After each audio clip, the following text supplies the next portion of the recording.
We got a cheater and we got lawsuits. This one's gonna be juicy. This one was first posted December 15th, 2024. I don't know where to begin, but I guess there's no easy way to say this. This is the worst thing that has ever happened to me.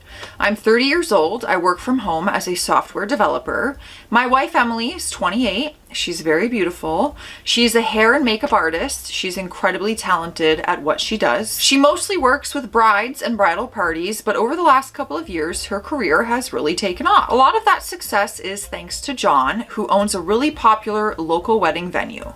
John has been a huge connection for her. Through him, she's gotten work with photographers, local advertising agencies, and even a few small modeling gigs. She's even modeled in some local ads herself. John is in his 40s, married with 3 kids, and his wife is very pretty for a mom of 3. I guess I get it though, my wife is younger and way better looking. Does your wife cheat with John? My spidey senses! I think that's what's happening here. Our marriage has been great as far as I know. Emily and I have been together since high school. We're still best friends. We have regular date nights, an active and exciting sex life, and she's always been thoughtful and caring. I never doubted her love for me. That's why this blindsided me. A week ago, I was working from home and I heard an email notification from my wife's laptop, which was plugged in for charging. She had logged into it before going to the gym and she doesn't like her computer locking automatically when she leaves it alone. She forgot to lock it before leaving it. I saw the email preview notification from John and it looked fishy. So I opened it. It wasn't romantic. It wasn't even sexual. It was logistical. A time, a place, and some comment about keeping things discreet. But it was the last line that floored me. You're incredible. I can't stop thinking about last night. Uh-oh. I thought about last night. She came home late. She said she had a long shoot with a photographer and we had dinner together like everything was fine. Normal. I scrolled back through her messages and emails. Most of it was mundane, working related, professional, but sprinkled throughout were little hints, things that didn't sit right. John said she looked beyond stunning at an event. Emily thanked him, but kept it neutral. Nothing about love, nothing about feelings, but it was clear something was happening. Then I read an email about booking a hotel for them both in town. It said it was the usual place. I felt like I had been punched in the chest. I started panicking about it and I went online looking for information about cheating. I read about the red flags and thought about the ones that she showed. Emily's work schedule had gotten a bit more unpredictable over the last few months. She started dressing up more, new outfits, sexy underwear, even on days when she was just out running errands. She was grooming more down there, but I thought she was doing it for me. This is awkward. There were nights when she came home later than usual, blaming long shoots or last-minute bridal emergencies, but she never seemed distant. She never pulled away from me. If anything, she was more attentive, initiating sex more often, planning surprise date nights, and constantly telling me how much she loved me. That's the part that stings the most. I didn't feel like I was losing her. I felt like we were closer than ever. I started paying closer attention. Later, I was snooping around the house on the pretext of cleaning and I found a small jewelry box tucked into one of her makeup drawers. Inside was a necklace, simple but expensive looking. I hadn't bought it for her. When I asked about it casually later, she said it was a gift from a client. I didn't question it at the time. It seemed plausible. She works with high-end brides all the time, and clients giving her gifts isn't unheard of. But now I couldn't get the image of that necklace out of my mind. I also started noticing other things. The new clothes and underwear, the grooming, the little shifts in her behavior that seemed harmless on the surface, but now felt suspicious. I've been copying the messages to my computer and torturing myself by going over and over them. It goes back a year, which is when her hair and makeup business started booming. Here's the thing. I don't think Emily loves John. I've read through the messages, and while he's clearly infatuated with her, she keeps him at arm's length emotionally. There is no "I miss you" or "I love you." Just logistics, compliments, and occasional thanks. One time she even wrote, "Haha, go tell that to your wife." But it doesn't matter. She's sleeping with him. She's lying to me, and I don't know how to process that. I haven't confronted her yet. I don't even know how to start that conversation. I keep telling myself I need more proof, but maybe I am just delaying the inevitable. All I know is that the woman I thought I knew, the woman I married, seems to be screwing another guy. If I confront her, she's going to deny it either way, right? I know I should probably just sit down and talk to her, but then that would clue her in, right? I Googled it, and we live in an at-fault state. We don't have kids. So if I divorce and I have proof of her cheating, she won't get any spousal support. Also, couldn't she just make up terrible stuff that I did to her in order to control the narratives with our families? I mean, I don't think she would do that, but I also didn't think she'd cheat on me either. It's late and I'm drunk. Oh, all right. We have a whole lot of updates, you guys. This is a wild ride of a story, apparently, so buckle up. So the first update came January 22nd, 2025, which was 5 weeks later than the original post. Since my first post, I've done a lot of reading on Reddit and other forums about how to spot and catch cheaters. Her phone is password protected, and I don't know the password. She's also pretty good about locking her computer, and it was just a fluke that I was able to catch it before. So I knew I needed to get evidence. The following is not my idea. This is all advice I got by obsessively reading Reddit stories and comments, as well as other forums. I ordered some cameras off of the internet that look like smoke detectors. Oh boy. I convinced Emily that our home insurance would go down if I put smoke detectors in every room. I ordered a book off the same site called How to Be a Great Husband, Discover the Secrets to a Happy Marriage Without Changing Your Wife. And I left it around for her to see. She did, and I could tell it made her uncomfortable. I got a GPS tracker and a voice-activated recorder, along with some strong Velcro for putting it under her driver's seat. You're going like whole CIA. You're an agent. Full mission. The whole thing. I wish I was a part of it. Hire me. I'll do it for free. Don't even hire me. Just invite me. Unfortunately, you have to subscribe to a service to use the tracker, but I figure I won't be subscribed to it very long. Now, this all has been happening from when I first became suspicious until now. Just a couple days ago, on January 20th, is when I finally got everything set up. When I got the VAR, that means the voice audio recorder, I tested it by hiding it in the table centerpiece, and I sat Emily down and I asked her some questions. Honey, I am doing a personal inventory to try to be a better husband and partner. To the end, I wanted to ask you some very serious questions, and I want some serious answers. Do you feel I have ever abused you in our marriage? Do you feel I've ever cheated on you in our marriage? Is there anything you feel I could do to improve myself as a husband? Again, I ripped this off of a comment I read on a cheating story on Reddit. I did not come up with this.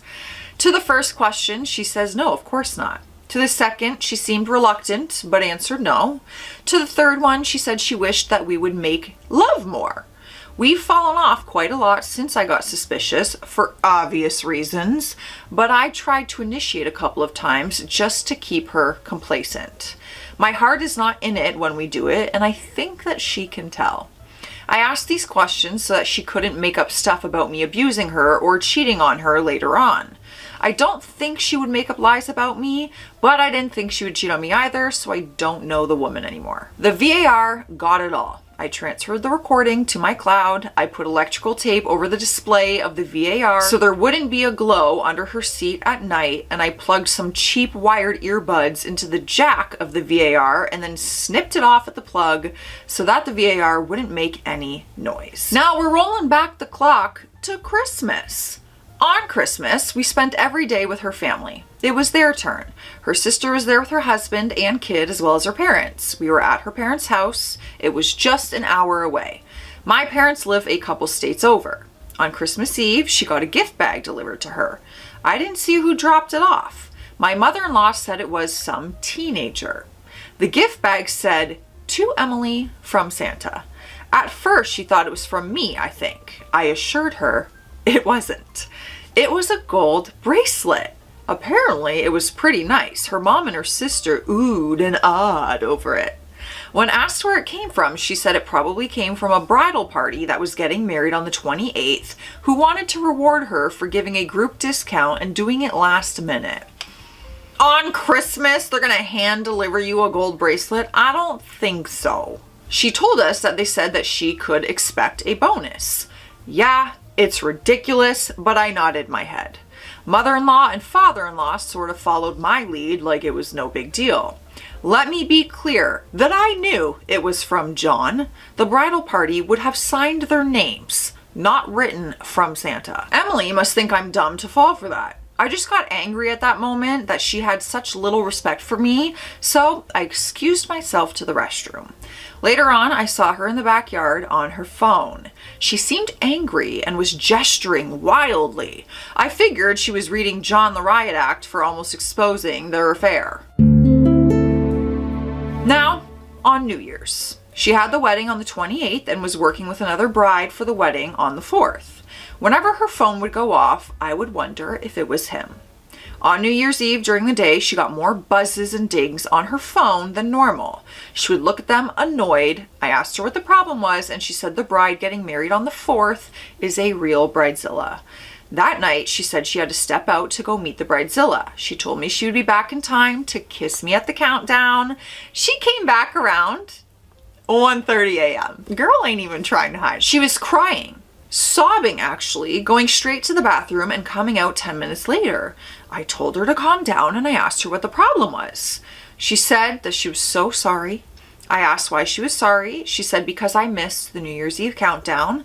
I told her she was entirely too upset for it to be just that, but she assured me it was. No, she's sorry because not only did she miss your kiss on New Year's Eve, but that's because she was screwing another guy at the time, probably. Yeah. She even held my face between her hands and stared at me and told me she loved me. I asked her if she had anything else to tell me. She assured me that she didn't. I asked her point blank then if she cheated on me. She swore up and down that she didn't and that she was upset because she missed the countdown because since we have been married, we always kissed each other when the clock struck midnight. I gave her every opportunity to come clean and still she lied to me. Since then, I got the cameras and the other stuff and installed it all. Now I'm going to wait to get more tangible evidence as well as start consulting divorce attorneys. Oh, and the investigation continues. We got another update. Next update, 9 days later, February 1st. I checked the VAR recordings from Emily's car and I got some info. There were the usual business and personal calls and some Taylor Swift sing-alongs. Oh God. Oh my God. Imagine the sing-alongs you would hear in my car. We got some Hannah Montana. We got a whole High School Musical performance, Broadway sequences. Oh, no one wants that, I promise. The first call of note was with John. Apparently, she had not talked to him since New Year's Eve. She was angry with him for sending the gift at Christmas and keeping her late on New Year's Eve. John was dismissive and cocky at first. Emily told him about how I asked her if she was cheating on me during New Year's Eve. That got John's attention and he was asking all kinds of questions. He seemed really interested if I had mentioned him by name at all. I didn't. He said he thought that she was handling me. He told her that they should be safe if she has always used the card. She said she did. He asked her if she wanted to meet and she started crying. Card? The credit card? Like for booking hotels and all that? She told him that the relationship has stopped being fun for her and that they should stop and she wasn't going to lose her marriage over this. Too late, honey. He told her that she should just keep lying to me. He seemed really worried about his wife finding out. Oh, she will, a-hole. He told her not to call him again on his phone and that they will talk the next time they meet. He also told her to be sure and delete everything off her phone and computer. She said she already had. Her next call was to her BFF, Bev. Bev knows about the affair and my wife was crying. Emily told Bev about New Year's Eve and she thinks I suspect something. And Bev told her to keep lying to me, but also told her she should probably end her affair because I would definitely divorce her if I found out or if she confesses. Emily said she's in the process of ending her affair with John. I always considered Bev a mutual friend. I've met her husband. We've been out on a couple of dates, like couples dates, like double dates. He He is going to get a message from me outlining his wife's liberal views on infidelity, as well as a link to the recording of her phone call. I'll make sure I check with my lawyer first. Interested in both men and women's views on this. How would you feel if you knew your spouse was actively encouraging their friend to hide their infidelity and talking about how is it with their cheating friend? Should I be pissed at her? I did some web searching and anonymous asking around on social media, and on the advice of stuff I got here with Reddit, met with what I think are the 3 best family law attorneys in my area. I had official consultations with them. I did this so that 2 of them wouldn't be able to take my wife's case because of conflict of interest. This operation is getting intense. It's thickening. The plot is getting thick. What they didn't tell me in those Reddit comments and posts is that the really good family law attorneys do not do free consultations. They charge you for them, and then some pro-rate the charges towards your bill if you select them to represent you. So I ended up spending $1,600 for all that.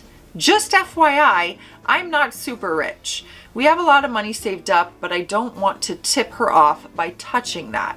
My wife's business is doing really well, but she has the what's mine is mine and what's yours is yours attitude when it comes to paychecks, and I didn't mind until now.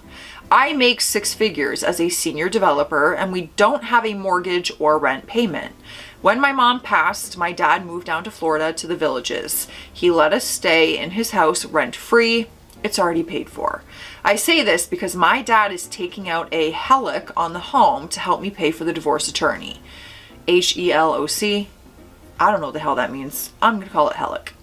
HELOC. A really good divorce attorney is very expensive, I have learned. The plan is to refinance it in my name after the divorce is over. Meanwhile, I'll be making the payments by writing checks to my dad. The HELOC is still pending, so I'm paying with a credit card that I took out for this occasion. I'm pretty much certain my credit score will be shot to hell after this. Rest in peace to your credit score. I talked to my divorce attorney and gave her the recordings, and she said that it was good evidence. I told her about how Emily is ending it with John and about the card that John mentioned. She told me to take a picture of the card if I can find it and send it to her. I asked her if it was legal to do that, and she said yes, because it's accessible within shared marital property. She is going to subpoena the card statements. As far as Emily ending it with John goes, my lawyer said maybe, but don't count on it. I don't think she's done with John. This story is too long for her to be done with John. There's a lot more updates. My attorney also told me the same that y'all told me, and that's that I need to hire a PI. A private investigator. You're looking at her. Let me do it. She told me she had a good one. I told her I already had all of this evidence, and she said that evidence and testimony from a PI carry more weight with the court because a PI knows how to get admissible evidence legally and is impartial. She told me her goal is to get enough evidence so that any attorney my wife gets would settle rather than go to trial because she subpoenaed John and John would be exposed too. She told me she wouldn't be surprised if John paid for my wife's attorney, which would be a dumb idea for her because that attorney would mainly have John's best interest in mind. But since he's paying for everything else, she'd probably go for it. I'll be meeting with the PI on Monday. Meanwhile, Emily is love bombing me. She's telling me how great I am and how much she appreciates me and how lucky she is. That's because her and John are fighting. Talking about starting a family before she's 30. Not with me, you're not. She wants us to go on a long romantic trip that she's planning on paying for with her money. With John's card, probably. His words, not mine. I want to scream at her and tell her I would rather slam my wiener in a car door, but I have to keep playing nice for now. My attorney told me to get into counseling. I will. I think I need to. I just want to run away from her and towards her at the same time. Does that sound stupid? Am I going crazy? Well, you might be going crazy because this is a lot, but it doesn't sound stupid. You love her. She's your wife. You want her close, but you also want her nowhere near you. Next update came 17 days later. February 18th. I got an STI test a couple weeks ago. It's negative, but my doctor gave me the HPV vaccine because it wouldn't be detected by the tests. He said if I've been exposed, it could take a couple years to show up. So he told me to check my you-know-what for warts for the next several years. I didn't even think about this part of the whole thing, but yeah. So good news, I have a new hobby now. That's not funny. It turns out that in my state, you can't record someone one-sidedly unless you are involved in the conversations. So the conversations between Emily and Bev and Emily and John are illegal, and I broke the law. Since I have attorney-client privilege and she's the only one I sent them to, I'm good, but I have to delete them. The emails I downloaded are still evidence though, so we have good evidence there. I suppose the recordings served their purpose in that I know for sure about the affair. On the advice of my attorney, I hired the PI that she suggested. I gave him the info for the GPS tracker on Emily's car. He said that after hearing my story, including details that I didn't share here, he decided he was going to follow John rather than my wife. I would pay to be on that ride along. It didn't make sense to me at the time, but he said that it sounded like John was more into my wife than she was with him. So John would probably be the one initiating contact rather than Emily. I figured, oh well, he's the pro, not me. He assured me that he's seen cases like mine before where the spouse was not serious, but just looking for some fun on the side, and because of the withholding of attention, it causes the affair partner to double down on the relationship and pursue more. He said women don't like needy men and men don't like needy mistresses. Makes sense. On the sage advice of all of you and my lawyer, I stopped having sex with Emily. I told her there were layoffs coming at work and I was really anxious and not in the mood. I don't know why, but she seemed really frustrated by that. It's been difficult living with her and pretending. John and I get the same treatment. Well, I guess he got slightly better treatment for a while, but I'm the lucky one because I get to hear the sound "I love you" bounce off my eardrums from the hole in the middle of her face, and John doesn't. Hashtag blessed. Oh, he's just got some comedy in him, doesn't he? It used to mean so much to me to hear that. I'm so angry that she's made me hate her like this. I want to love her again so badly. My therapist says the technical term is ambivalence. Thinking about it makes me want to vomit. Now, it's Valentine's Day. The PI said John left flowers and a gift at my wife's salon. The PI said when Emily came to work and saw it, she threw everything in the shared dumpster in the strip mall without even looking at it. She was pissed. My PI retrieved the gifts. It was really expensive lingerie and a dozen red roses. The gift had a Valentine's Day card. The flowers had a message note too, and there was definite proof in that note and the card of the affair. They were practically love letters.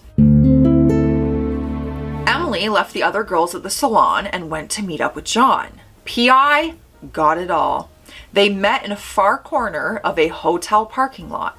The whole thing took around 45 minutes and it was a very intense conversation. The PI said Emily seemed angry and shook her head a lot. He said he thought John was trying to coax her into a room. Lots of touching. Nothing overtly sexual happened, but the PI said he has seen cases with less, and that their body language, behavior, and the way it panned out is the kind of thing judges look for in adultery cases.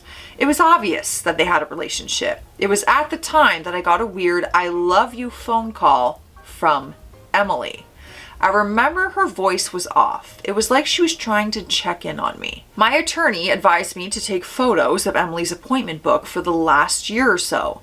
Emily likes using a physical calendar book to write everything down. I noticed there are appointments with John in the book too. Before, I would have just thought them as business meetings because Emily said John was mentoring her in the small business stuff. I found a Mont Blanc pen in her purse near the appointment book. I guess that's another gift from John because I sure as hell didn't buy it for her and she always just used Bic pens before. I don't even know what brand that is. That's how fancy it probably is. Emily was busy with work for the rest of the day and night on Valentine's Day as she had a bunch of ladies who wanted to get specially made up for Valentine's Day dates with their spouses and boyfriends. Anyway, she worked as usual on Valentine's Day. She came home tired, half-heartedly tried to initiate something, but I just pampered her because she seemed exhausted, so I put her to bed. I didn't pamper her for her sake, I did it for me. I wanted to be a good husband so she would somehow miss me more when I'm gone. I wanted to prove to myself that I am not worth cheating on. Does that make sense? Maybe I'm love bombing her in return in my own way. Is this the pick me dance? Because I don't want her to pick me. I can't decide if I'm doing it so that it hurts her more when I'm gone, or because I know I'll miss moments like these when I leave her for the last time. It's really sad. The good news is that this zombie crap show that my marriage has become is that the parking lot meeting and the Valentine's Day gifts were enough that when added to the other evidence, we can finally have Emily served.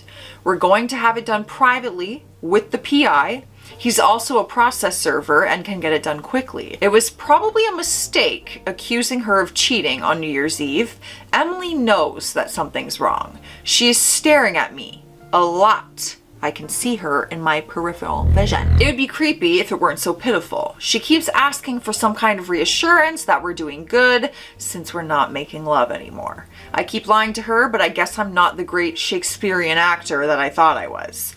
I just can't get over this betrayal. I wish I could, but I can't, and I never ever will. It doesn't matter that she didn't love the guy. She had his junk in her. Yes, in her and in her mouth. Okay. We got it. And she would come home and kiss me with that. And she would come home and kiss me with that mouth for 9 months. I just hate myself for going back to her. I would further hate myself for treating her badly because of jealousy and resentment. No one deserves being treated like a convicted felon for the rest of their lives by their spouse. Would any reasonable person want to live like that? Would that be enough for anyone? Should I be resigned to a life of policing Emily and keeping her under lock and key until she resents and hates me later and probably cheats on me again? Either that or I'll be emotionally dead zombie who says yes, dear, while stamping down my emotions and anxiety every time she walks out the front door. Who would love someone like that? I'm not going to live like that. That is why I'm going to ghost Emily when she gets served. The plan is to have her publicly served, to start the process of having John's credit card statements subpoenaed. I never thought of that. Lawyer says it can take months for this to pan out. Then I'm going to tell Bev's husband about her complicity in Emily's affair and to email text Emily's dad and sister, John's wife, and some mutual friends with the news. I will pack and leave before she regains her footing after being served with the divorce papers. I plan on leaving a short note, my lawyer's business card, and my wedding ring. My lawyer told me to leave a note so that she doesn't have an excuse to start making trouble. I will either write this long manifesto or just something super short. I know myself. I know that Emily at least thinks she loves me, whatever that is. I know she'll beg and plead and cry and appeal to me in every possible way. Our history, our families, our plans, everything. She'll dress up and make herself look stunning. She'll pull out all the stops and I will cave. I'm not ghosting her because I'm strong. I'm ghosting her because I'm weak. I used to think it would hurt more if she actually had fallen in love with him, but now that would have been easier. If she didn't want me, at least I would have my answer. Instead, she wants me, but she's already broken us beyond repair. That's worse. I'll update after it all goes down. Now we do have a brief update that he added to this. Emily is going to be served at her salon tomorrow morning. Fridays and Saturdays are busier for her, so she opens earlier. The PI is meeting me at my hotel in the afternoon to show me the body cam footage. He asked me if I wanted to see it, and I said yes. I don't know why. I just want to see it. I'm kind of on the fence, but leaning towards seeing it. He can't email it or post it, so he's just going to bring his laptop to my hotel room and show it to me. I'm staying at an extended stay hotel for a couple of weeks. My dad's friend has a house that they're gutting to make an Airbnb out of, so it'll be livable by then, but not yet ready to be rented out. I'll stay there and I'll do some work on it in the evenings after work and on the weekends. Nothing huge, some drywall, painting, and layering down vinyl plank flooring. My social calendar is going to be pretty empty, and it'll help keep my mind off things. I'll update you tomorrow evening after all of this explodes. We have a part 2. This update came February 22nd, 2025, which was 5 days later. I left Emily. We got the divorce papers, summons, petition, standing orders, etc. The PI, acting in his capacity as a process server, wore a body cam for obvious professional reasons, and I was able to look at the footage when he came by my hotel room later on in the afternoon. The PI walked up to Emily, who was sitting at her station and chatting with the other stylists who work for her. He showed her an envelope and told her he had legal documents for her and she had been served. Emily, of course, looked shocked and confused and just stared at him, gobsmacked. The PI clarified that the envelope contained legal documents regarding a divorce case filed against her and told her she should review them and contact her attorney. That's a bad day at work. Then he dropped the documents at her feet with a satisfying slap as they hit the ground since she refused to take them and told her she is still being served. He then told her to have a nice day. I could hear her hyperventilating as the PI left. I was at home, and after the PI called and said he was heading to serve her, I called Emily's dad. Since my mom died, I had probably unwisely been treating her mom, my mother-in-law, like a mother. I just couldn't talk to her. I told Emily's dad about the divorce. I tried to keep it very simple and quick. Emily cheated on me. We're getting a divorce. I'll send you an email shortly with evidence of the affair. I stressed that Emily has been served divorce papers today, so she would absolutely need their support and they should head over to our house immediately. Emily's dad acknowledged that and said that he hoped we could find a way through this and that it would be a shame to break up our family. I guess Emily's mom was nearby and overheard because she took the phone from him, put it on speaker, and asked if this is true. I explained to her about the cheating and the email with the evidence that they will receive. She started crying and apologizing to me.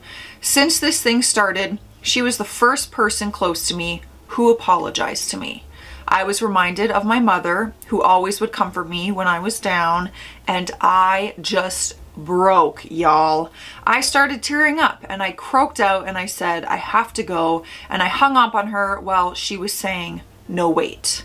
I had packed up my work laptops and got a lot of my clothes in 2 large suitcases. On the advice of my attorney, I took down the cameras in the bathrooms and bedrooms when I left. Yeah, I don't think I knew that you had cameras in those places. But the cameras in the common areas can remain because my dad is the owner of the house. I packed up the cameras in my suitcases too. My lawyer sent a subpoena to the credit card company on Monday when I pulled trigger on my marriage. I wrote an email to Emily's dad and sister and to some mutual friends who know both of us, including Bev's husband. It said, I never thought I'd be writing this, but after everything that's happened, I don't see any other choice. I wanted you to hear it from me directly so that there is no confusion or misinformation. Emily has been having an affair with a man named John, and his last name. I have evidence, emails, financial records, and an investigation that confirms it. I think we all knew that her bracelet gift from Santa was not from a client because the client would have identified themselves by name, and clients don't know her parents' address. She has been meeting John and hiding it from me for months. I know this is painful to hear, and trust me, it's even more painful to write. But I didn't want you to be blindsided by all of this later. I'm attaching a few things to this email that'll make it clear what's been going on and to head off any of your concerns about the truth of my statements. I know this is shocking and I don't expect you to take sides. I just want you to have the truth. I love Emily, but she has broken our marriage beyond repair and I have no choice but to move forward with a divorce. And then all of their names. Thank you for being like a second family to me. I will miss all of you. I want to know the responses. I'm nosy. I wrote a similar email to John's wife. How did you get her email? Oh, PI probably? maybe. I wrote a similar email to John's wife and gave her my attorney's name and number if she wanted to go see the physical evidence herself. It would have to be in my lawyer's office. Personally, I think my lawyer is going to try to get John's wife to give her a retainer. I also sent a group text for them to check their emails, except for John's wife because I don't know her number. Then I blocked Emily's family. To the email, I attached a photo of John and Emily kissing goodbye in the hotel parking lot and a photo of contents of John's Valentine's Day card to Emily. It was explicit. Finally, I had a link to the recording of Emily saying that I didn't abuse or cheat on her. I just wanted to head that BS off ahead of time. I texted this to Bev's husband. Hey, I need to tell you something, and I hate being the one to do this, but you deserve to know. Emily didn't cheat on me alone. She had support, she had help covering it up, and unfortunately, that help came from Bev. I don't know if you were aware, but Bev knew about the affair the entire time. She didn't just know about it, she encouraged it.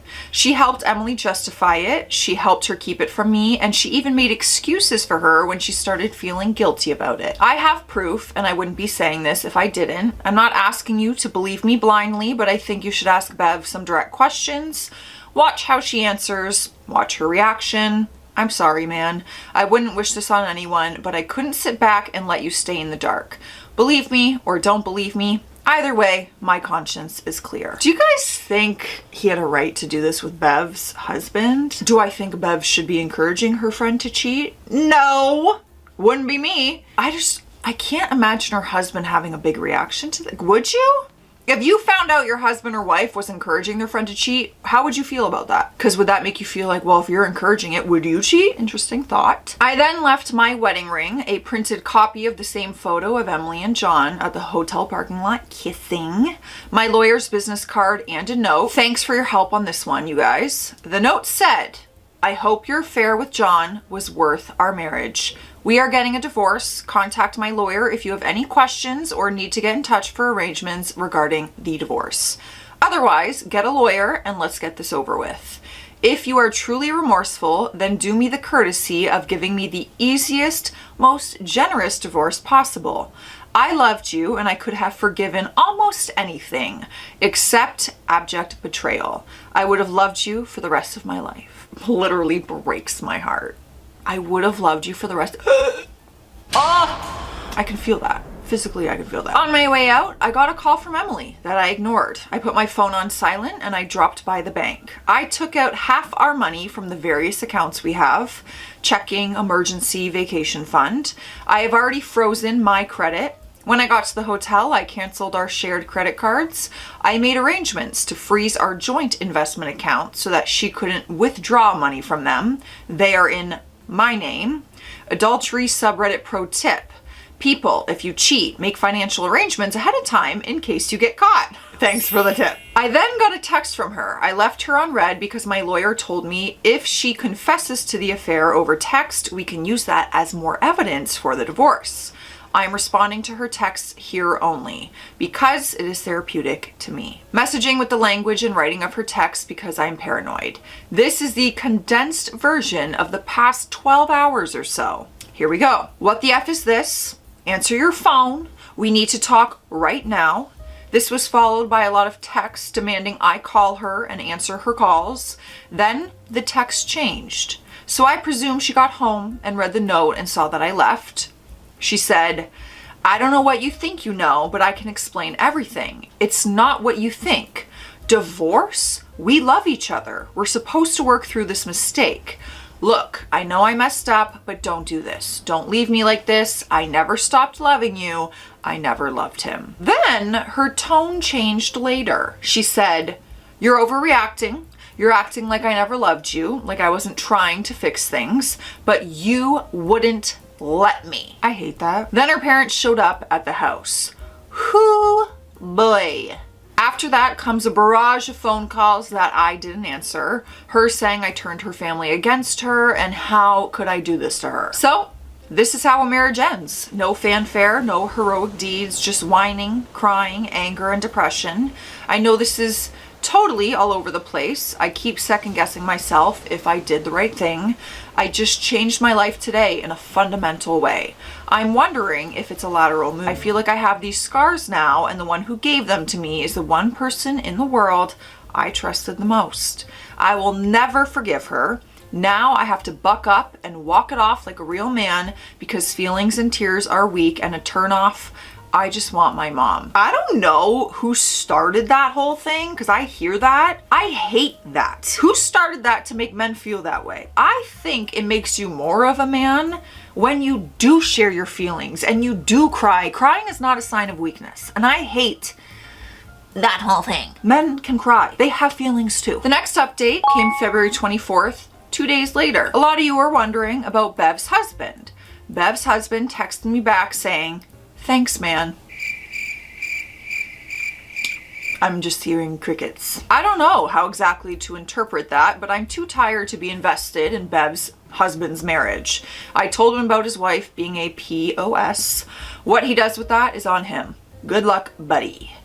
Emily's mom texted me using Emily's phone. She wants me to unblock her. I ignored it. Several hours later, she asked me again and promised not to bring up Emily if I unblock her.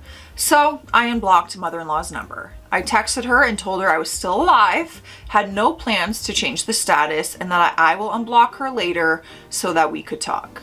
I told her in no uncertain terms that I only want to chat about me and her, but not Emily. I told her I need a break from all of this and I will unblock her later and to be patient and I'll contact her again. Emily tried a "I'm sorry you're hurt" text, which wasn't very comforting. Hints from her text and the fact that her mom is using her phone to text me indicate that she is at her parents' house now. There was a long silence for several of hours and finally Emily texted me to check my email. When I went to my spam folder and there it is. All right, we got the email. I'm going to be Emily, except I would never cheat. I keep thinking about how this can't be real. It just can't be over. How you can just shut me out like I was nothing to you. It's killing me. I don't even know how to start this because my mind is racing and nothing makes sense. I know I don't deserve a response, but please just read this. Please don't delete it. I just need you to hear me. I talked with my dad and sister-in-law's husband. I told them how I messed up. They said I was stupid, and they're right. I told them about how I never loved John and I always loved you, and they laughed and told me that that doesn't matter at all. I felt so stupid. I know you're done with me. I know I don't get to ask anything from you, but don't I at least deserve to explain, to look you in the eyes and tell you how sorry I am, to tell you I never stopped loving you? You think you know everything, but you don't. Yes, I messed up. I betrayed you in a way that I can't take back, but it wasn't because I didn't love you. I need you to know that it was never what you thought it was. It wasn't love. It wasn't even about sex. I was pressured and felt obligated. John didn't just walk into my life and sweep me off my feet. He inserted himself. He did so much for me and for my business. You know how much I was struggling, how close I was to losing everything. He was the one who helped me. He connected me with the right people. He helped me with my lease, my contracts, with vendors. He got me meetings I would have never gotten on my own. And I let myself believe that he was just being a mentor and that he just wanted to help me. I told myself it was just one time, that if I just gave in once, it would be enough, that he would stop pressing, but it wasn't enough. And I didn't know how to get out of it. I kept telling him no, but he always had a way of making me feel like I was being ungrateful.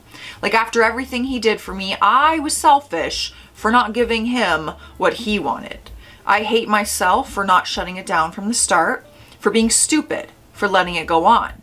I tried to stop it, but every time I pulled away, he reminded me of how much he helped me, how I wouldn't be where I am without him, how I would ruin everything if I had cut him off. So I kept making excuses. I told myself I had it under control. I thought I could handle it. And then Christmas happened, New Year's happened, and that's when I knew he wouldn't stop. That's when I knew I had to end it for good. I did end it, but by then it was all screwed up. I knew I had to tell you. I wanted to tell you. I knew that the second I told you, you would never look at me the same way again. That it would be ruined, and I just couldn't handle it. I know you at least suspected ever since you accused me at New Year's Eve. I just put my head down and I wanted it to all go away. So I kept putting it off and telling myself that I would find the right time. But there was never a right time, and now I've lost you anyway. I can't stop thinking about Charleston. Do you remember that stupid little bed and breakfast where you hated the coffee and we spent half an hour at a gas station just so you could get a normal cup of coffee? And we sat outside that little seafood shack by the water eating fried shrimp and laughing at seagulls trying to steal our food, and you were acting like a knight with your funny British voice, protecting my food and making me laugh. She's trying to bring up some happy memories in there. I know the trick. You want them to remember the good times. I don't expect anything. I don't expect you to take me back, but I also can't believe that you would just walk away without even talking to me. After everything, don't we deserve that much? I'll sign whatever you want. I'll give you whatever you want, but please don't just disappear. Don't pretend like I never mattered, because I know I did. I love you so much, I always have, and I'm terrified that I'll never get the chance to tell you that in person again. Signed, Emily. So, no mention of John's credit card, no mention of how the affair wasn't fun for her anymore, no mention of how she was supposed to be handling me. Maybe there is some truth to it, but she's downplaying her role in it all. It's like this was all happening to her and she wasn't an active participant. I mean, I feel sorry that she lost control or whatever, but it's not like she didn't have a choice. She chose to sleep with the guy because she felt obligated and he did her favors. I do want to know what you all think about it, but I'm telling you right now, it doesn't make a difference ultimately. She is trying to change the narrative to the point where we are both victims instead of just me, and I think that is just messed up. All right, guys, give your opinion on the email. Put in the comments, email, and then your opinion, because we got opinions about the whole thing, I'm sure, by the end of this. Because we got some more updates. Next update, March 4th, 2025, which was 7 days later. I'm going back to work on Monday. I think I'm just going to lay low and establish a new normal. Next week, I'll be moving over to my dad's friend's Airbnb remodel and helping out there in my spare time. That will be my home for the foreseeable future. Right now, we're waiting on the credit card records, and to my knowledge, Emily hasn't gotten a lawyer yet. My lawyer told me John's wife contacted her. She didn't get any more specific than that. Nothing from Bev and her husband. To answer the multiple questions here, the only overnights Emily had during the time period of her affair were when she visited her parents. 3 times. I verified it with them each time. Not because I was paranoid, but I just liked talking to my mother-in-law, and it was an excuse to talk with her.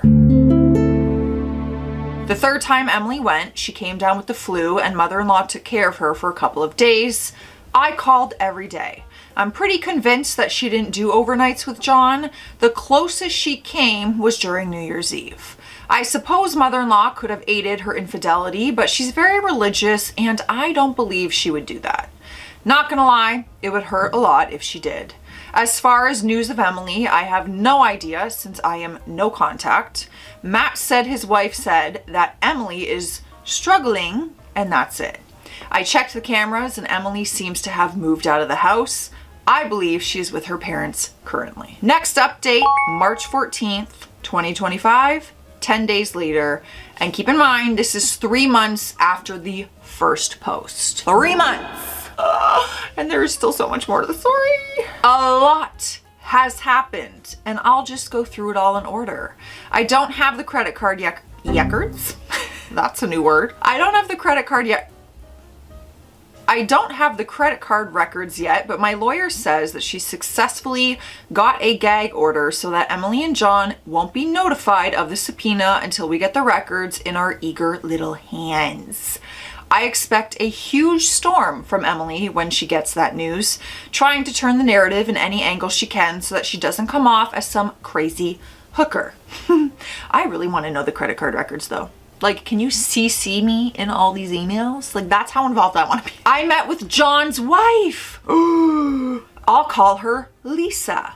She was devastated by all of this, but not surprised. She told me John cheated on her when she was pregnant with their third child. We got to talking about the sequence of events, especially towards the end where John got more and more invested in my wife. We talked about New Year's Eve, and Lisa said that she had taken their 3 kids to Orlando for the holidays, and John had come but then left early and wasn't there for New Year's Eve. Lisa said that John had FaceTimed her during the countdown, and she's 100% certain that he was at their house. She was so pissed to the point of tears. Oh, so that means that his wife was also at your house with John. She had someone check the Ring camera footage, and sure enough, there it is. There was John and Emily both arriving in John's car and him pulling her into the house.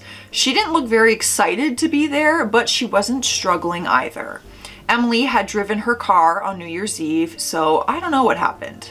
I told Lisa at least Emily didn't get pregnant from the guy, and Lisa assured me that it wasn't possible, or at least not probable. After she caught him cheating after their 3rd kid, she demanded he get a vasectomy as part of the conditions of staying together, and she drove him to the appointment herself because she didn't trust him. Sounds like a healthy marriage. Let's stay together, but the terms, we get to snip your balls. Is that what they do? No, that's not what they do.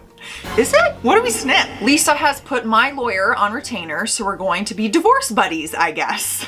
Lisa shared a bunch of stuff with me, which is basically more communications between John and Emily, where John begs her to see him and compliments her and tells her he bought a new outfit for her and wants to see her in it. The timeline of messages had her being friendly at first, but getting more and more cold over time. Poor John.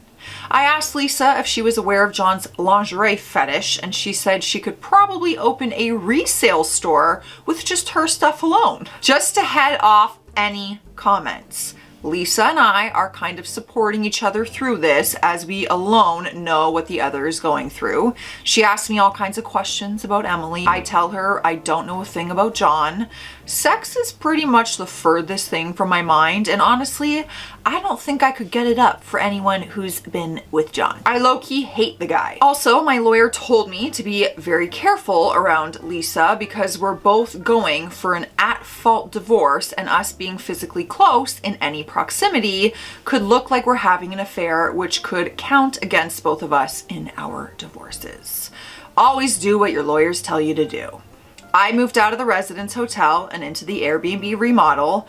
I unblocked my mother-in-law and we chatted a bit over text, just surface level stuff. She asked me to meet and promised that Emily would not be there. I wanted to see her, so I agreed to meet her in a remote spot. I told her that if Emily was there, I'd immediately leave and would cut her off forever. She agreed and we met. I drove out to a public park a good distance from where the Airbnb is. She came. Emily was not there. She teared up when she saw me and said I look so thin. She took me to her car and unloaded a ton of groceries on me. Oh, that is seriously something Matt's mother would do. She was the sweetest soul. She bought me eggs, chicken, some steaks, homemade. Oh my God, I got emotional just saying that. Wow, I can't talk about her at all apparently. She bought me eggs, chicken, some steaks, homemade soup, homemade cookies, my favorite spinach casserole that she made, and a ton of fruit and vegetables. We chatted some, and towards the end, she started doing that thing where you want to talk, but you know you can't. Lots of starts and stops, so she was trying to find a loophole in my conditions. I felt sorry for her, so I told her we could talk about only one thing. I know I shouldn't have caved, but that is the reason I ghosted Emily. I cave around people who are so emotional like that. I just want them to feel okay and to be the person responsible for them feeling okay. The loophole she invoked was that she didn't want to talk about Emily. She wanted to talk about reconciliation. I told her what I wrote in these posts and comments. My marriage to Emily is over. Even if we were to get back together, which we won't, it will be over because we're different people now. I told my mother-in-law I have evidence that she's not privy to that will back up my claims, and that Emily knew what she was doing and she's not the victim in this. Mother-in-law was very interested in seeing it, and I told her she will when my lawyer says it is okay. I mentioned what I've said before about Emily being with John and then coming home and kissing me without brushing her disgusting mouth first. I think that hit home because mother-in-law looked mortified. I told her to get Emily into therapy so that she can try to fix whatever inside her caused her to do this terrible thing. That if she were able to fix that about herself and be loyal, she would make a great partner. She's only 28. She's very beautiful. She has no kids and a successful business. I told her that there were probably hordes of guys wanting to marry and have kids with Emily, and that mother-in-law could still count on having grandkids, but just not from me. Emily's family will probably get her a lawyer, and then Hurricane Emily will blow through my life for a bit until we are finally done with this. But we're not done yet. The next update came March 22nd, 8 days later. It has been a tough 3 days. We got the credit card records, and I went to my lawyer's office Wednesday afternoon as soon as they called me. Lisa arrived soon after I did. The bills were being charged to John's wedding venue business, so I guess that means Emily is technically his employee. At the beginning, there were charges for hotels and really nice restaurants. There's one local boutique hotel that's pretty expensive, and they seem to settle on that one mostly. That's the one they were caught at by the PI in the parking lot. The hotels and restaurants started out with one hotel stay every Friday and a couple of expensive restaurant charges every week. The hotel stays lined up with appointments with John in Emily's appointment book. I'm not so naive that I think they only did it in hotels though, so there was probably more. $500 for a couple of hours at the hotel though. There was a $1,000 hotel charge on New Year's Eve. But they were at his house on New Year's Eve, so did they do both? Why would you do that? Because he had to FaceTime his wife. Oh my God. He was like, I got you a hotel, baby girl. Let's go to the hotel and celebrate. But then he's like, I gotta go FaceTime my wife though for the countdown. Went home with Emily, FaceTimed his wife from home so she would never suspicion. Anyways, there's my theory. She didn't Uber that night though. There wasn't a charge for that on the card, so John probably gave her a lift. The thing that destroyed me was a charge for $174.61 at a local adult toy store. That's awkward. About 3 weeks after she first got the card. That's right. Early on, my wife and her affair partner went to the friendly neighborhood sex shop together. A good portion were business-related charges for her salon. John paid for our date nights. I guess this is what she meant by handling me. I remember Emily giving me gifts, but they were clothes and shoes, and I'm not a fashion guy, so I didn't know that they were expensive. When she gave them to me, she didn't make it out like it was a big deal. It was just, I got you some new shoes and clothes. Try it on for me. So he was buying you gifts technically? The charges tapered off in October. In December, the only charges other than hotel were presumably when she bought Christmas gifts for everyone. All in all, she racked up close to $30,000 on the card. She even paid a few of our utility bills with it. I mean, who was controlling who here? She was groomed and manipulated by him? It sounds to me like John was a complete sucker for my wife and she was using the hell out of him. I almost feel sorry for the guy. So, since there's a gag order on the subpoena, Emily and John aren't going to know that we have these records until we blindside them with them either in negotiations or in the discovery process. I was wrong about them being notified. I misinterpreted what my attorney said. Emily does have an attorney now. Her parents are paying for it. Her mom texted me. I asked my lawyer if John could maybe sue me for the credit card charges since I benefited from them, and she said that even though this is America and anyone can sue anyone else for anything, he would have a ridiculously small chance of winning in court and no lawyer worth their salt would go after me. I went to my office Thursday and Friday for some in-person meetings. I ate lunch at my desk and the new guy went out to eat. He came back and told me there was a total smoke show waiting for me just outside the building. Some of my colleagues were like, really? And got up to look. I told him I wasn't interested in seeing her, and he looked at me like I was crazy. I didn't go down to look at her, but the fact that the new guy called her a total smoke show tells me that she went full on glam. How did she know I was there? Has she been showing up regularly or something? I'm usually not in the building. That's what all of us girls do. When we know we're gonna see our ex, we look to the nines, baby. We gotta show them what they're missing. Mini update. Emily's attorney reached out to my attorney today, and we have scheduled a preliminary negotiation for next Wednesday.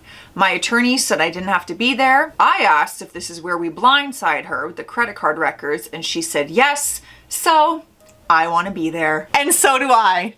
We have the final update. The next update came 10 days later, April 2nd, 2025. Last week, Emily's lawyer scheduled a preliminary negotiation with me and my lawyer that took place earlier today. They said that in the spirit of reconciliation, I could give Emily a list of questions about the affair. My lawyer said that they'd probably filter and curate her answers so she doesn't look guiltier than she already is, but that it's a good sign because they're admitting to the affair, but not to the degree of the affair. I decided to only ask one question. What happened on New Year's Eve? Be as detailed as possible. I don't know if you want those details. I'm only asking that because she knows I know she was with John, and I was wondering why she left in her car, went to John's house in his car, and then came home at roughly 1:30 a.m. in her car. I know they had a hotel reservation. I just wanted to use this as a test to see if she would tell me the truth, and it's also just something I'm curious about. The logistics of the thing. Same. I'm curious about it too. That's the only question I asked, and my lawyer laughed and said that it's probably not what they are expecting. Any other questions would be either pain shopping on my part or filtered through lawyers to remove all meaning. Since my mother-in-law and Emily were going to be there, I felt like I would be a coward if I didn't show up. Her lawyer asked permission to bring mother-in-law along because mother-in-law is Emily's emotional support animal, and I said yes. I told my lawyer I wouldn't be talking to them, and she said good, and that I didn't have to show up at all since it was kind of an informal meeting. But if I did show up, I would need to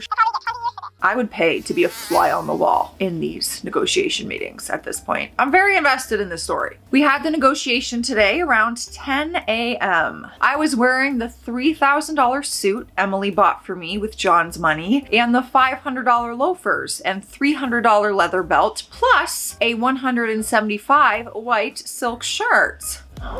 Are you describing me right now? Yeah, right. This was $19, I think. Thanks for the gear, John. We sat there with my lawyer until Emily, mother-in-law, and her lawyer walked in. We introduced ourselves. I said, "Nice to meet you," to the lawyer out of reflex, and he smiled like, "No, you're not." Emily, as expected, looked well put together, but tired. She had her hair up in a carefully crafted blonde ponytail and was wearing a very short black dress with a suit jacket. Emily looked at me with a pained expression and did her fake smile. She was shaking slightly the whole time and taking those deep breaths periodically. She didn't say anything, but she sure looked like she wanted to. Emily's mom was dressed in a nice sundress, and she had done her makeup and hair. She smiled at me genuinely and reached for me, but then held back like she realized I was the enemy today. I gave her a little smile and a wave. My lawyer said that Emily's lawyer told her they had an offer for me.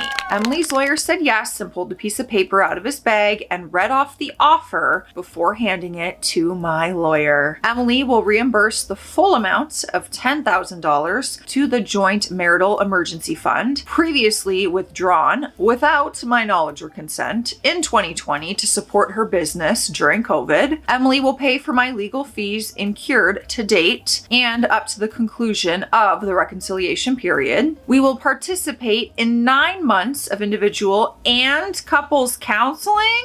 For what? You're going your separate ways. To be fully paid for by Emily, selection of licensed professionals shall be mutually agreed upon. During the reconciliation period, cohabitation is encouraged but not mandatory. We agreed to maintain respectful communication and allow for flexibility in living arrangements in accordance with our well-being. If after 9 months I still want a divorce, I retain the reimbursed emergency fund. Emily waives any claim to spousal support. support. Emily affirms no interest or legal claim to my dad's resident or related property. All marital liquid assets, personal gifts, inherited property, and premarital assets shall remain separate. We agreed to enter into a mutual non-disparagement agreement, ensuring that neither party will make defamatory or damaging statements about the other in public, private, or online forums. Has she found your Reddit account yet? In the events of the divorce, we agreed to proceed under a no-fault basis with mutual consent. Then the lawyer handed me an envelope and told me that it was the answered questions from Emily. There was only the one question. My lawyer said that we will take the offer under advisement and have an answer for them soon. I would be so shocked if he takes this offer. It's like the opposite of what he actually wants out of the situation. But first, we had some questions that we wanted to clear up. Emily's lawyer said they had some questions to clear up as well. My lawyer deferred to Emily's lawyer and told him to go ahead and ask his questions. Emily's lawyer asked me why I felt the need to put a GPS tracker on Emily's car. I had taken the VAR out of the car and left it out when I got the evidence I needed for Emily's affair. I kept the GPS tracker in the car for the PI, and I didn't have an opportunity to grab it later. It ran out of charge, I think, and I've let the subscription lapse, so the lawyer must have gotten the bright idea to examine Emily's car carefully. My lawyer interjected and said the car was owned jointly by the both of us, and I was the primary payer of the car note. I was concerned about Emily's well-being due to her unusual behavior, and that any and all evidence we have that will be submitted to the court has been legally obtained. Emily's lawyer acknowledged that and then asked me why I informed Bev's husband about her involvement with Emily's affair. How did I know that Bev was involved? Emily's lawyer told my lawyer that he'd like to hear it from me. Fortunately, my lawyer coached me about it, and I said that Emily had a history of leaning on Bev for support. When I saw signs something was wrong and noticed how Bev acted around me, I put two and two together. Her lawyer nodded. My lawyer told Emily's lawyer that we would need Emily's business financials as part of discovery, and he said they anticipated that and handed over a folder of papers. My lawyer then pulled out a folder of the credit card records and put it on the table and told Emily's side that we know she had a Visa Infinite card in her name that was billed to John's wedding venue business. Emily immediately tensed up and froze wide-eyed. Emily's mom's head snapped to stare at her. Emily's lawyer cleared his throat loudly and blinked like 700 times. My lawyer started reading off hotel charges and dates and asking why those charges and dates coincided with meetings with John in her appointment book. Emily started shaking and stuttering. Her lawyer instructed her to be silent. He said that they were not aware of any credit card and that they were not notified of this evidence. My lawyer told them that they were notified now and handed him another folder with copies of the credit card records. Oh, girl, come on now. You know they're gonna investigate. This is a lawsuit. My lawyer then talked about the charges in December that included the adult toy store and asked if she bought me and her family gifts with the card. Emily was breathing heavily and had a nice flop sweat forming. A nice flop sweat forming. I'm not even sure I can picture what that means. Not a good look, Emily. Not a good look at all. Her mom said, "What?" Emily's lawyer cleared his throat like a magician's assistant who knows the trick is about to fail. My lawyer then asked if Emily recognized the clothes I was wearing and if she could point out in the card records which charges coincided with them. Emily stood up and looked like she was about to bolt. Her lawyer looked annoyed. My lawyer then asked Emily about the $175 charge at the local toy superstore, and Emily's lawyer sighed heavily and said that he felt that the meeting had stopped being productive. Yeah, for your client, sure. Simultaneously, Emily's mom looked down at the floor, said, "Oh God," and then got up and left the room, her hand over her mouth. Knowing my mother-in-law, the "oh God" was more of a prayer than an expletive. At the same time, store was mentioned, Emily started going crazy and saying that she can explain. It's not what I think. Emily's shame has entered the chat. I just sat there. So I had taken Klonopin I don't know this medication. An hour before the meeting on an empty stomach, and my stomach was now filing for divorce too. I hurried over to the small trash can, picked it up, and vomited into it. Not much came out other than the expensive bottled lawyer water I had drank earlier. Afterwards, I sat down casually like, nah, I didn't just vomit into a trash can. You're seeing things. While Emily was asking if I was sick and if I was okay, I ignored her. Emily started sobbing and apologizing and asked to speak with me privately while her lawyer comforted her awkwardly while shushing her and herding her out of the room, taking the folder and a copy of our offer that my lawyer launched at him as he was gathering his stuff. His face was the color of a tomato. I was still sitting there after the door shut, and my lawyer grabbed Emily's business records and told me that she was right. It would be a short meeting. As to our offer, here it is. No spousal support, no claim to my father's house. Emily reimbursed to me half the charges on John's card, excluding anything that benefited me, which would be around $15,000. No access to my investments or my retirement. Emily gives my lawyer a signed affidavit witness testimony saying that John knew she was married, actively encouraged the affair, tried to influence her decisions, including what to tell me, and then he exploited her emotionally. Mutual non-disparagement agreement. It's an at-fault divorce, with Emily's adultery being a matter of record. As to why we're asking for half the credit card charges, Emily didn't just have an affair, she used another man's money to finance a fantasy marriage with me. She bought me gifts, she paid our bills, covered up her affair by playing the role of the generous, successful spouse, while the guy she was sleeping with footed the bill. I didn't consent to that. That money wasn't just financial deception, it was emotional and manipulation. She used it to control the narrative, keep me off the scent, and make herself look like the ideal wife while she was cheating. So no, we're not saying John owes me anything. We're saying Emily does, because she used the money as a tool of fraud inside the marriage. The issue isn't who paid the card bill, it's who weaponized the money to destroy the marriage and who got played. As to what Emily said happened on New Year's Eve, it was something I couldn't have guessed. Oh my God, I've been waiting for this moment. I'm so excited. I want to know what the hell happened. It's not making sense with all the cars and stuff. Emily said she actually did go to the Bridezilla's get-together in order to make an appearance. She was invited but not required to be there, like she told me. She met John there because it was John who introduced her to the Bridezilla and got her that gig. John had a business relationship with Bridezilla's dad and was invited to the party as well.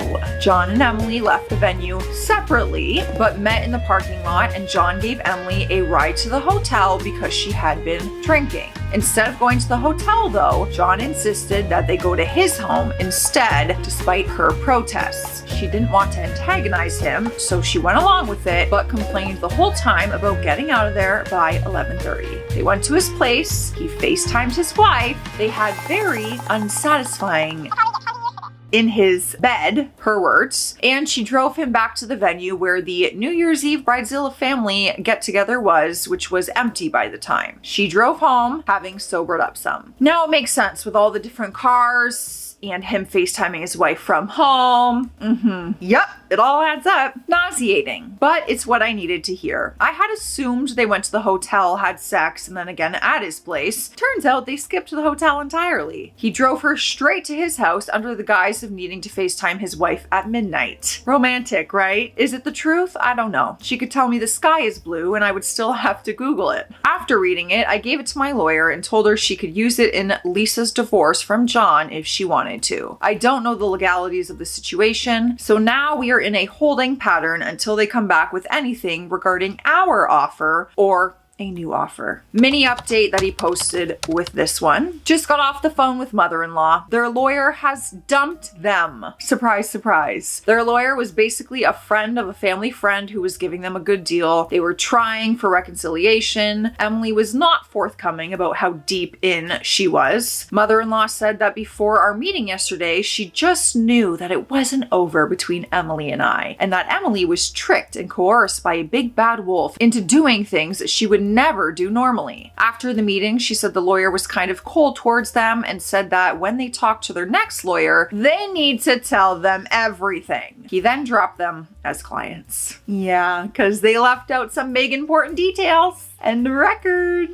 Emily tried texting me and making lame excuses. She said that early on in their relationship, John sent her to the store as an errand to pick up a toy. She wasn't specific about it, and I'm no contact with her, so I didn't ask. She loves me. We have plans. Can't I forgive her? I finally broke the silence and told her to direct all communication through my attorney, and I blocked her latest number. Good for you. I think that's best. Mother-in-law said she looked at the credit card statements and asked Emily about them, but Emily was just sobbing and crying and she didn't want to talk about it. Mother-in-law said she can't even look at her and asked me, who is this person? I told her that she's still her daughter, and I think we both know that she's struggling right now and she really needs to keep a close eye on her. Mother-in-law said that Emily cried late into the morning and passed out finally. She said that father-in-law was talking me for breaking his little girl's heart. Mother-in-law defended me, but didn't tell father-in-law the truth about his daughter being a sugar baby. He's not gonna like that very much. She says she doesn't know how to have that conversation with him because it will crush him. I told her that she and her daughter need to go into therapy and maybe even seek medical professional. Then take father-in-law to the therapist with them and talk about it there. She says they've been talking to a Christian counselor. I asked her if he has training or does he just read from the Bible, and she said he has training. I told her to go see someone who has access to a prescription pad too. My lawyer told me that if I spoke to anyone from Emily's side, to encourage her to write an affidavit about John. I told my lawyer that it's kind of cold to try to get me to help her in Lisa's divorce right now, but my lawyer said the affidavit would help me too. So I told Emily's mom that if Emily wants to get back at John, that she needs to write the affidavit so that Lisa can,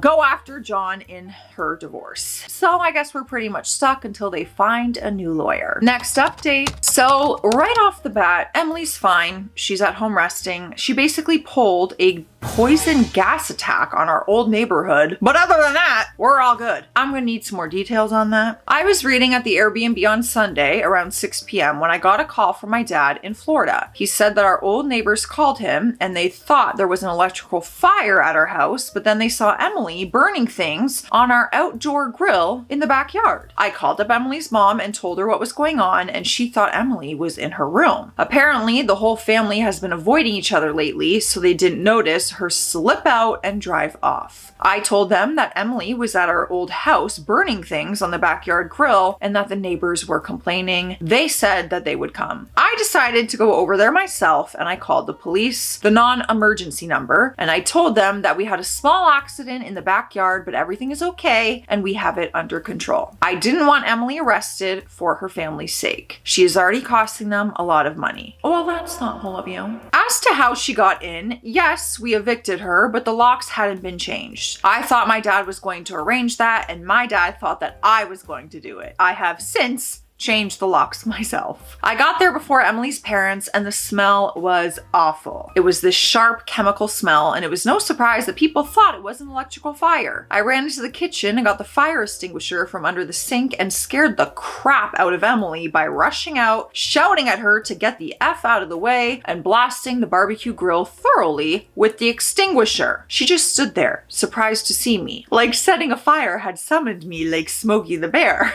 She was in the process of burning her designer wardrobe, her bags, a bunch of lingerie outfits, shoes, makeup, etc. Girl, donate it to us instead. We don't need to burn that. We'll take it. There was stuff piled up next to the grill in expensive boutique shopping bags. I brought her around the side of the house to the front yard to escape the poison. I asked her what in the holy hell she was thinking of trying to burn the house down. It occurred to me right then that this was the first time we had been alone since the day I had her served. She was a mess. No makeup, dark circles under her eyes, hair up in a messy bun. Literally me this morning. The lighting is helping me big time. She rushed forward and got me in a hug, and I just stood there with my hands to the side looking away. After she got it out of her system, she told me that she was cleaning house and getting rid of everything that he touched. She said she was trying to make things right. I told her it is not going to get me to reconciliation. She asked me what she could do and that she would do anything.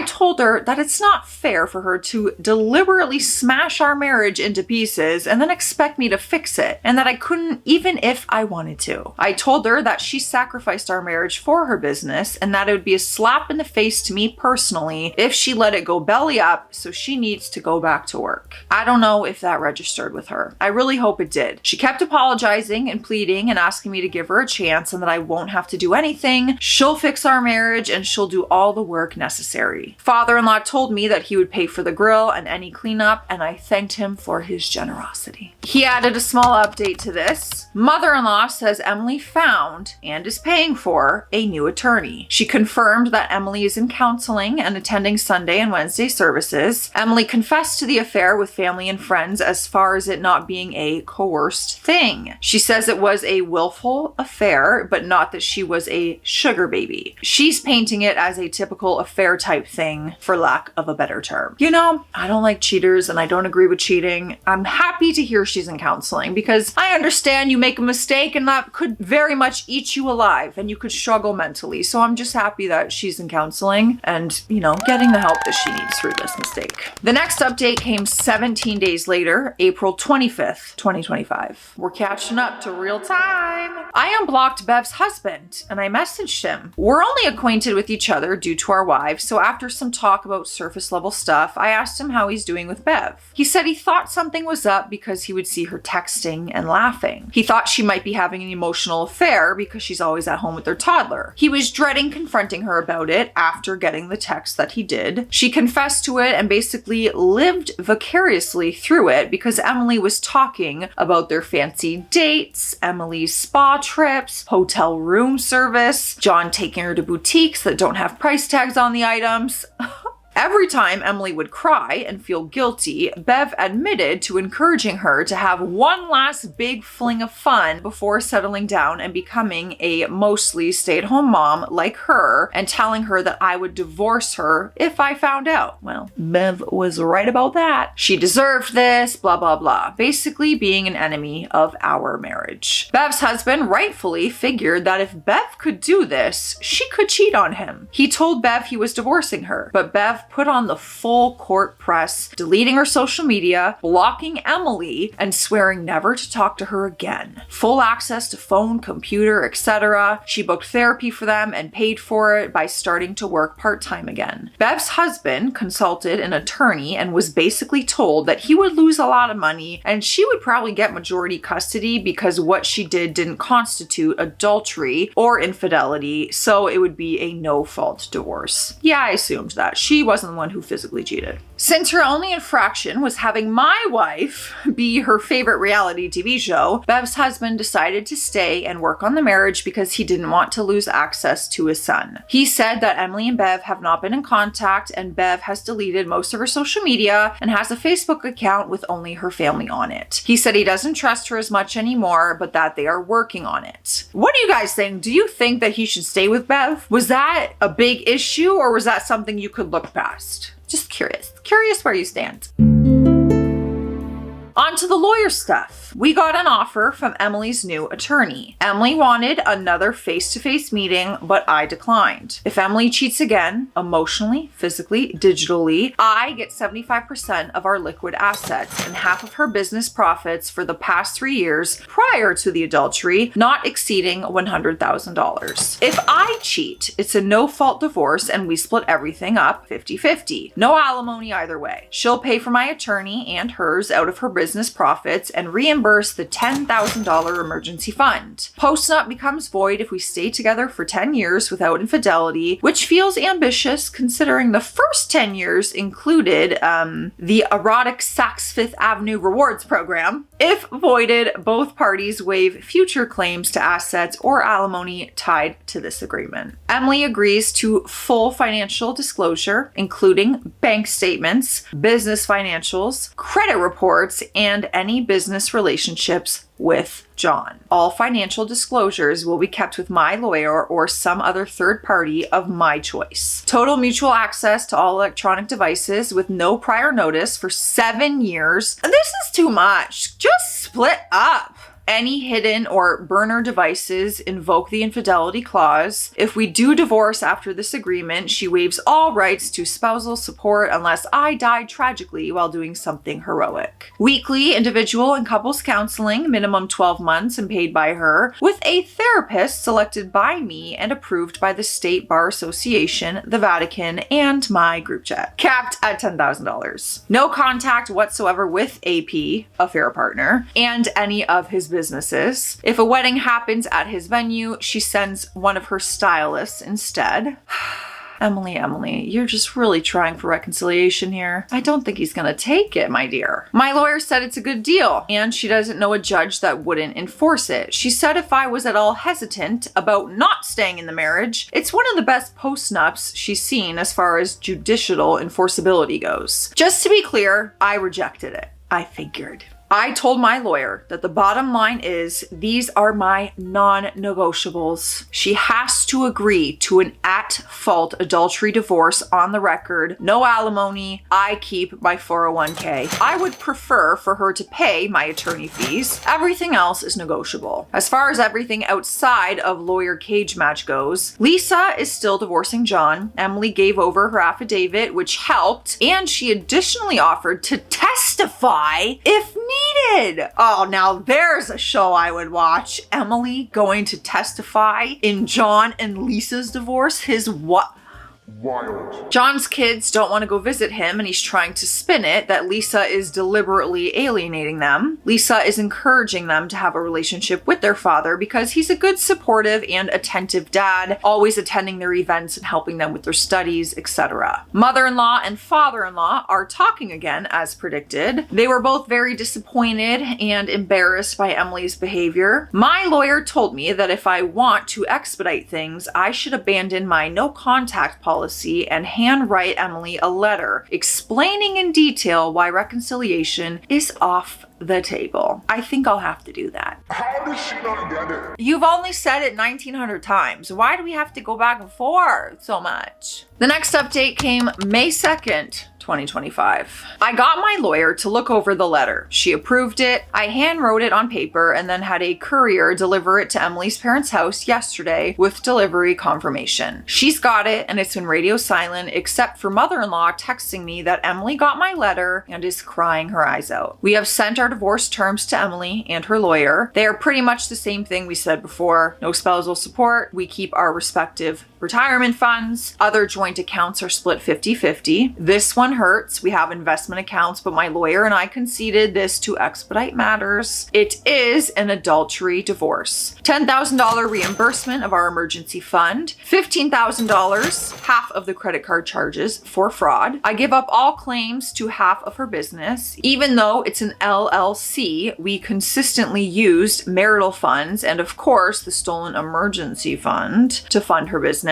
She gives up all claims to my dad's home. There's some other stuff regarding joint marital property in our home. A bunch of people are saying that this is fake because a lawyer would never let me write a breakup letter to the person you are divorcing. First, Emily has delayed all negotiations consistently by refusing to acknowledge divorce. She consistently rebutted our attempts to settle this by replying with some kind of reconciliation plan. I have had no meaningful conversations with Emily since I served her divorce papers. I have said nothing of substance to her other than what I have said when I confronted her when she was making a burnt offering to the fashion gods. Yes, when she was burning all of it on the barbecue. I'm no lawyer. Maybe my lawyer sucks, but this is how it was explained to me. In the state I live in, clear communication of intent, such as no reconciliation, can streamline negotiations by setting boundaries. A formal letter sent via courier serves as evidence of my position, reducing ambiguity in court or mediation. Divorce lawyers, at least in my state, often recommend written statements to clarify a client's stance, especially when the other spouse's actions, such as Emily's workplace visits, constant texts, offers of reconciliation all the time, suggest denial or manipulation. The letter acts as a legal marker showing my consistent refusal to reconcile, which courts respect in fault-based cases. This also preempts Emily's attempts to further delay by offering reconciliation terms, forcing her to focus on settlement. Emily's adultery gives me leverage in in equitable distribution. The letter reinforces her fault by detailing her betrayal and pressuring her to concede terms to avoid a public trial where her actions would be scrutinized. Also, Emily's lawyer is collaborating with her therapist to address emotional barriers to settlement and has been very vocal about it with my lawyer. My lawyer said the letter was a way to satisfy Emily's therapy-driven need for closure while advancing my legal goals. Another update came May 8th, 2025. My mother-in-law has informed me that Emily is getting help in a intensive outpatient program for her anxiety and depression. So basically, she works during the day and then goes there afterwards for a few hours. It was arranged by her parents working together with her attorney. I think that's best. Like, not even being rude, I genuinely think that's best. Next update, May 18th, 2025. Emily has started the intensive outpatient program at a local mental health facility. I just learned from mother-in-law that Emily is going to agree to my terms.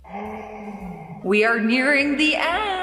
Father-in-law and mother-in-law want to pay my lawyer fees as well. This is great news, but my mother-in-law told me that, number one, in order to help her therapy, Emily wants to read me a statement about her affair and apologize to me while taking accountability for what she did entirely. This is, of course, after we sign and notarize everything. We can have a conversation after she reads her statement if I wish. This is not conditional. I mean, it's not a part of the divorce agreement. It would be a tactic and an informal agreement on my part, but not legally binding in any way. What I'm saying is that I can just walk out if I want to after everything is signed. I think I'll take the opportunity to talk to her, especially if she's willing to sign everything. I think it's appropriate for being together for so long, and maybe we should at least say goodbye formally. Number two, she wants to make an agreement with me entirely and completely separate from the divorce agreement. She wants to meet with me in 1 year's time, with a mediator and a counselor for a couple of hours. She and her parents have put $7,500 in escrow for it. They told me that they would pay for the therapist and mediator. All I have to do is show up and participate in a good faith manner and I will get $7,500. This is entirely optional. There's no penalty for me not showing up other than not getting the $7,500. I'm so confused by that, but okay. $7,500 is a lot of money. I think as long as my lawyer looks it over and there's no gotchas or hidden BS, I'll sign it. Maybe in 1 year, I'll be desperate for that $7,500. I'm assuming our lawyers will work out a meeting time next week for signing everything.